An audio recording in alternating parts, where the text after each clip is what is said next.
दौड़े दी फरमाइश भाई मोहम्मद साहब कालरो पहाड़पुर जिला लिया।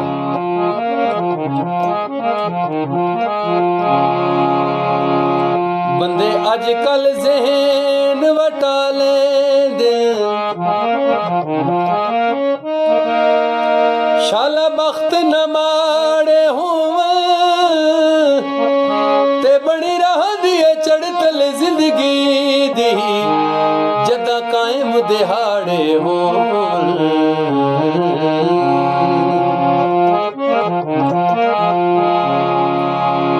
सच्ची गल हसरत मगर जिन्हां दे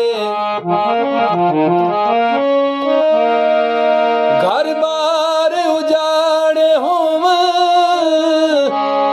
ते गुरबत दे खौफ तुमल पौंदे जड़ सजण कुराड़े होवन।